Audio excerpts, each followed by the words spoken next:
hay que festejar trabajando. Bueno, ese mismo sector hoy decidió no dar quórum en la Cámara de Diputados, no va a ir a trabajar. Los que ayer nos decían a nosotros que teníamos que celebrar trabajando, hoy no van a ir a trabajar porque políticamente en el juego de la democracia los que arman la agenda no les dieron la razón a ellos, la agenda parlamentaria, a eso me refiero. Bueno, cómo hacer que el celeste y blanco y esa pasión extendida continúe en otros ámbitos, ese es el gran desafío. Recibo a Santiago Polop en la mañana, así son las cosas, porque va a hablar de este tema. ¿Cómo estás, Santi? ¿Qué tal, Guillermo? ¿Qué tal? Buen día, un gusto saludarte. Bueno, obviamente contagiado, digamos, de un modo casi inevitable, digamos, ¿no? Por la pasión, por lo que genera el fútbol, digamos, uno es de este país, uno creció con el fútbol, creció con esa pasión, y bueno, todo lo que ha pasado obviamente que nos ha movilizado. Lo que ha pasado ayer me pareció absolutamente extraordinaria. Es una fiesta popular, sí, eso es maravilloso, única, y además escuchaba a algunos colegas periodistas que decían, che, sin poner que no fueran 5, fueran 4, que no fueran 4, fueran 3 millones de personas, poner 3 millones de personas, que con semejante movilización de 3 millones de personas no haya habido una sola persona fallecida, no haya habido un solo incidente de gravedad. Por supuesto que hay incidentes menores, por supuesto que está la polémica. Mira, para la gente que le gustan los números, hay un número que de esta mañana hermoso. Hubo calculado más o menos 31 heridos, digamos, en la movilización de 5 millones de personas, entre gente a los cuales al final la policía de la reta, porque le gusta tirar tiros, reprimió, o porque en alguna, no sé, una descompensación. 31 personas heridas en 5 millones más o menos. La probabilidad de salir herido en esa movilización es menor a la que te caiga un rayo. O sea, en términos probabilísticos, estadísticos, es más probable que te caiga un rayo que a un comportamiento excepcional de la población que además no había policías en la calle, no había, salvo el operativo de seguridad en la provincia de Buenos Aires para separar el vehículo donde iban los campeones mundiales de la gente, no había un despliegue. Es decir, que cuando vos no provocás a la gente, la gente se comporta. Pero además, sí, hay uno que se subió a un semáforo y se rompió, otro que se subió a un techo y se rompió. Ayer hablaba con algunos colegas, yo decía, ¿cómo es posible que haya gente tan malhumorada en la sociedad? Y uno me hizo entender, me dice, están puestos para darnos cuenta que nosotros somos diferentes. Claro. Y está muy bien. Está bárbaro. Que existan 3 o 4 Feynman, Adorni y los que lo siguen. Bárbaro. O este tipo de sujetos que dicen que había que ir a trabajar ayer. Claro. Y que lo dicen desde un lugar en el cual muchos de los que firmaron ese tipo de solicitadas estuvieron en Qatar, digamos, ¿no? Sí, sí, sí. Gente con el nivel de hipocresía, digamos, ¿no? Que viene a estar 30 días en Qatar, como Macri, que dice, no estoy de acuerdo con el feriado. Y te decía en el mismo programa que ahora ha sido 40 días a descansar a Villa Langostura. Entonces nos toman el pelo, nos tratan de idiotas, digamos, y nos reprimen la posibilidad de celebrar algo que es del pueblo, digamos, ¿no? Algo que es del orden de lo popular. De esto vamos a hablar. De esto vamos a hablar, por supuesto. Santiago Polop, en Así son las ideas y las reflexiones. Bueno, el tema es la pasión, básicamente, ¿no? Toda reflexión filosófica involucra explícita o implícitamente a la pasión. Ser humano supone necesariamente esta dimensión, sus excesos, sus tensiones y sus oposiciones. ¿Qué podemos decir de este estado del ser en un tiempo que nos embarga la pasión futbolera? ¿Qué relación tiene la filosofía con la pasión? Desde que la filosofía empezó a escribirse en Occidente, encontramos discusiones en torno a las pasiones y qué hacemos con ellas. O las sometemos, o las moderamos, o las liberamos. Platón y el platonismo reinventado, es decir, el cristianismo, forjó un discurso crítico de las pasiones, en tanto nos alejarían del plano de las ideas, inermes, estas a la contingencia de los humores y los deseos. Es decir, Platón comprendió que el humano, finito y degradable, debe tender a despojarse lo más que pueda de esa condición para aproximarse a lo infinito, a lo que el cristianismo lo traduce básicamente como cuidar el alma, digamos, ¿no? Y despreocuparse del cuerpo. Aún sabiendo que, digamos, ¿no? Esa aproximación a lo infinito no se iba a alcanzar en vida, sino en la otra vida. El estoicismo, escuela de la helenística, cifrará gran parte de su doctrina en la negación del patos. El patos se suele traducir del griego como la pasión, la emoción o el dolor. Esa negación, decía, digamos, del patos, suponía, digamos, por lo tanto, entregarse a la racionalización total de la existencia cotidiana. Traducido, los estoicos no hubieran sufrido los goles de Mbappé, pero tampoco hubieran gritado el gol de Di María, ni se hubieran metido a saltar con una turba transpirada por ganar la copa, ¿no? Por su parte, Sócrates se hubiera tomado unos vinos para celebrar, pero se habría puesto a preguntar sobre el título de mejor, o sobre la necesidad de salir de la caverna futbolera para ver qué es apenas un mundo más de sombras. Aristóteles, otro de los grandes filósofos griegos, quien no negaba que el humano fuera un ser de pasión y de razón, procuraría encontrar un justo medio, como llamaba él, entre lo que nos hace felices y él o los excesos que nos juegan una mala pasada. Hubiera festejado a Aristóteles, pero brindando con cerveza sin alcohol. Nietzsche, quien filosofó largo sobre cómo nuestra cultura se construyó reprimiendo las pasiones que nos hacen humanos y que son justamente esas pasiones el impulso creativo mismo, no obstante se hubiera tal vez mantenido distancia de la entrega mundialista al exceso, digamos, y a la exaltación, ya que lo popular y lo democrático del goce le generaría cierta sospecha a Nietzsche. Podríamos seguir en esa tónica y lo único que revelaríamos es la continuidad de una tensión ineliminable entre la muy humana posibilidad de pensar y de pensarse más allá de lo inmediato y la inmediatez de nuestra existencia, que es sufriente, que es doliente, que es caliente, que es angustiante, que es deseante y que es exultante. La pasión, entiendo yo, no es el otro lado de la razón. El humano es una mixtura total de estas dimensiones que en un punto son inabordables por la otra. Es decir, intentar racionalizar absolutamente una pasión es absurdo, porque la pasión es compuesta por dimensiones que justamente exceden a la razón o que le son ajenas. ¿Qué hay de racional en no ver un penal como cábala? O en sentarse todos en el mismo lugar, en juntarse precisamente con la misma gente, replicar los mismos ritos que el partido anterior porque así se había ganado. ¿Modifica eso el resultado? Racionalmente no. No hay ningún fundamento objetivo ni demostrado. Pero acontece y elegimos creerlo aún sabiendo de su absurdo. Algunas personas se burlan o se burlaron de las cábalas, del mundial o del hecho futbolístico mismo. Frases como, tanto lío por una pelota y 11 tipos corriendo. ¿Qué tienen que ver 11 millonarios conmigo? O frases como, ¿por qué no nos unimos así por algo más noble? Este tipo de planteos, creo yo, encierran su cuota de verdad desde una de las perspectivas de lo racional, pero al mismo tiempo son falaces, falsamente moralistas y cínicas. Por igual a aquellos que critican en términos absolutos que se declare feriado nacional para celebrar la pasión por el fútbol. Me explico. Edmund Husserl, un filósofo fenomenólogo de básicamente la primera parte del siglo XX, reflexionó sobre la posibilidad de despojar a las cosas de sus elementos superficiales en una forma más original y clara. Este proceso lo va a llamar la reducción eidética. Básicamente intenta, con este proceso, retener solo los aspectos esenciales de las cosas, es decir, ir sacándole lo que tienen, digamos, encima para llegar como si fuera, digamos, a un tipo de esencia, ¿no? Si hacemos este trabajo con el fútbol, el resultado, como es de esperarse, sonaría absurdo. Sería algo así como, bueno, personas corriendo detrás de un objeto esférico hecho de materiales múltiples, con tecnologías absolutamente ridículas, que corren en un rectángulo arbitrariamente dispuesto, que funciona como cárcel de ese objeto esférico, que es empujado solo con los pies para cruzar una línea recortada por otro rectángulo, ahora de 3 dimensiones, de un material más duro, y que al ser atravesado por el objeto esférico provoca ciertas emociones en una parcialidad de las personas involucradas. Suena horrible, ¿verdad? Horrible. ¿Describa el fútbol? Sí, pero también no. Hecha la reducción eidética, uno puede ir desplegando otros planos que se yuxtaponen, es decir, que se enciman, para darle su sentido como fenómeno. Si no, todo sonaría absurdo, sonaría imbécil.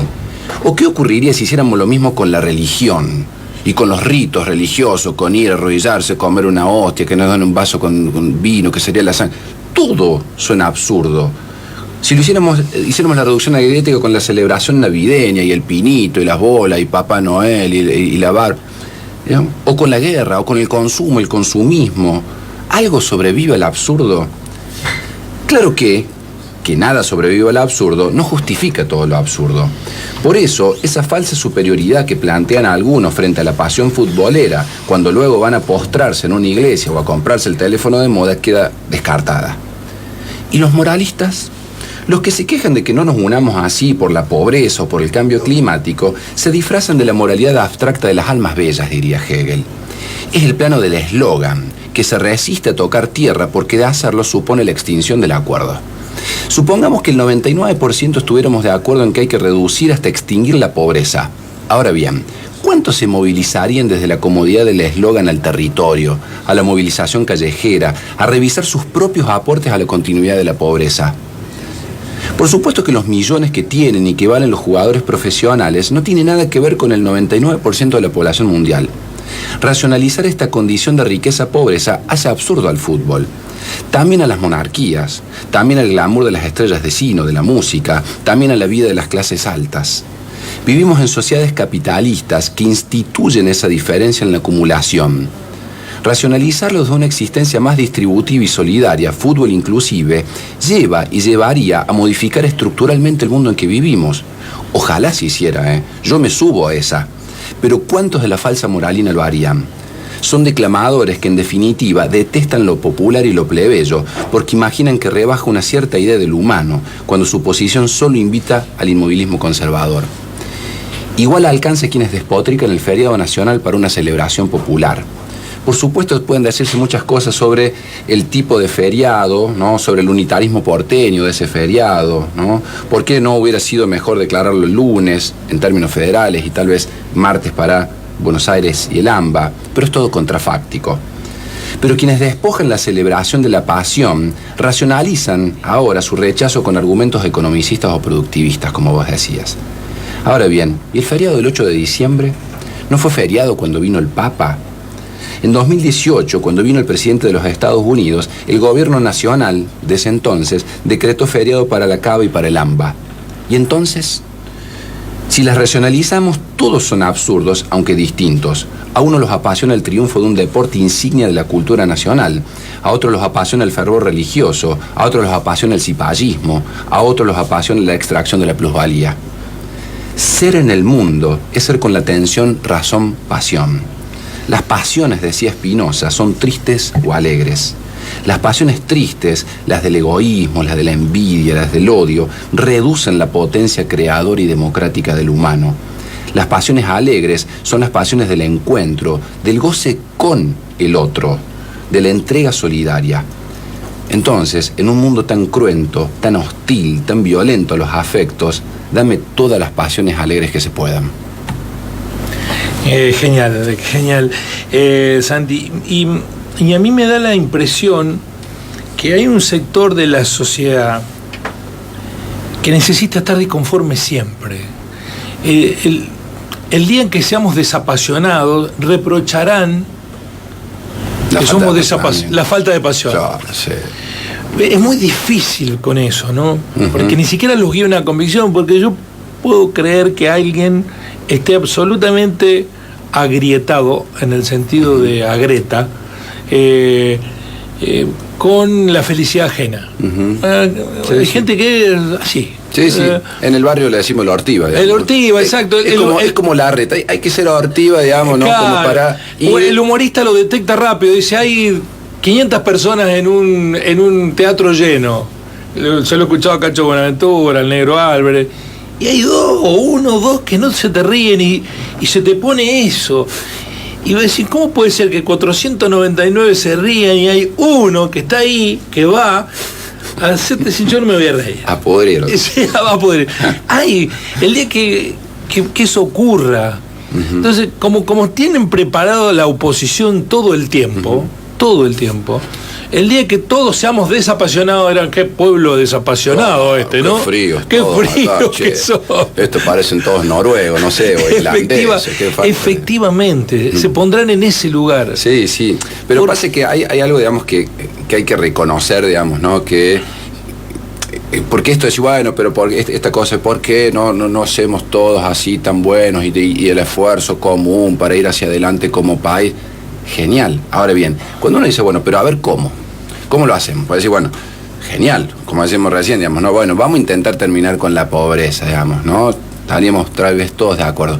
Cuando vamos al cómo, porque, insisto, una cosa es el eslogan, una cosa es la abstracción, decir sí, la pasión, o sí, el furor popular, o sí, vamos todos para adelante, el esfuerzo. ¿El esfuerzo para qué? Sí. ¿El esfuerzo hacia dónde? ¿El esfuerzo de quién? Porque todo esto que dicen, sí, no, porque el esfuerzo hay que salir adelante con el esfuerzo del trabajo, sí, pero ¿el trabajo de quién?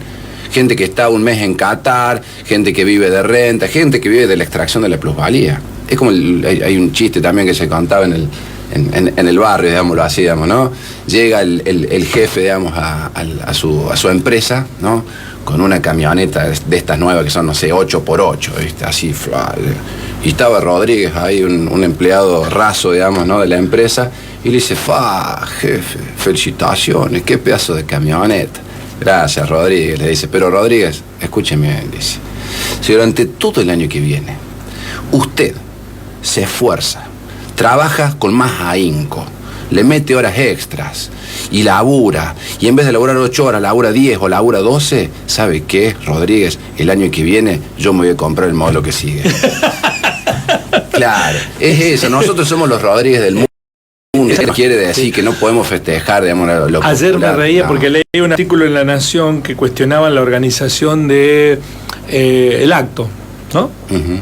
El acto de festejo de la Argentina, o la movilización, la caravana, como quieran llamarle, porque ahora han aparecido especialistas, toda gente que te la tiene re clara cómo se maneja. 5 millones de personas, yo te explico, vení. Y se hace así, se hace así, lo vamos a hacer así. Ahora la tienen en clara, gente que está incluso sentada en su casita, acá en el interior del interior del interior del interior, y que tiene la receta, ¿viste? Que te dice, che, no saben organizar esto, entonces no saben manejar un país.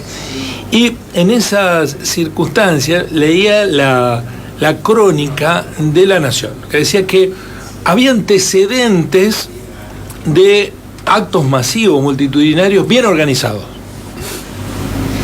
Y digo, bueno, ¿qué citan? ¿Qué van a citar? ¿Qué citaron? El festejo del bicentenario que organizó el gobierno de Cristina. Mira. Festejo del bicentenario que ese mismo diario había criticado. Sí, claro, denostó. Que lo denostó, criticó. Y ahora lo cita como ejemplo. Entonces vos decís, sinceramente ni les importa. No. Yo creo que lo que les jodía realmente, la posible inferencia, que ni siquiera la mayoría de la sociedad la hace, es que este triunfo no vaya a ser cosa que sea apropiado por alguien y que ideológicamente signifique una cosa distinta, como si ellos lo pudieran manipular a eso. Yo creo que es más todavía que eso. Yo creo que hay gente que detesta el goce de los otros. Sí, yo considero. ¿No? Y que apuesta por esas pasiones tristes. Necesita gente, digamos, ¿no? Primero enojada un poco con el mundo y replegada a sí misma, digamos, ¿no? Gente que detesta la posibilidad del contacto, digamos, del encuentro, de la solidaridad, del acompañamiento de algo. Gente que apunta, digamos, ¿no? A generar un estado, digamos, básicamente de violencia para poder imponer su violencia más fuerte, digamos, ¿no? Gente que, y es como dicen, digamos, como decía Lacan, digamos, ¿no? En definitiva, lo que detestan, lo que odian, digamos, ¿no? Es que el otro goce. No, ni siquiera apostar por el goce propio. Es como esa cosa. Si no quiero, digamos, que el pobre se pueda comprar, digamos, cosas que yo tengo. No quiero que pueda disfrutar de las vacaciones que yo solamente puedo disfrutar. Es esa cosa que es condición, digamos. Les alcanzaría con la felicidad que ellos tienen por los bienes adquiridos, por pero supuesto. no es suficiente. Necesitan también la desgracia ajena. No, claro, porque la desgracia ajena muchas veces es condición de su goce, digamos, ¿no? Bueno, me encantó eso, cómo festejaría cada filósofo, me encantó. Podríamos hacerlo todo. Estuve tentado, digamos, a hacer como un repaso. No había cerveza sin alcohol en esa época. No había. Es un fallido invento de este tiempo, sí, ¿no? pero son esas palabras, como dice Zizek, ¿no? El chocolate sin azúcar, ¿no? La política sin disputa por el poder, digamos, ¿no? Esa cosa de marketing, hacer política con... Bueno. Santi, muchísimas gracias. Muy amable por la colaboración de todo el año. Esperemos el próximo seguir teniendo estos espacios que para nosotros nos permite con orgullo decir que cada semana los miércoles hacemos cumbre con el programa. Así que buen cierre de año. Felicidades igual para usted y los suyos, esos padres excepcionales que tiene, que son fanáticos suyos básicamente, ¿no? Del programa. No, son del programa. Eventualmente dicen, te escuché, pero no. Y que tengamos todos un mejor y más pensante 2023. Ojalá así sea, y con muchas más pasiones, por supuesto. Gracias, Santiago Polop. En Así son las ideas y las reflexiones. Siento un nudo en la garganta y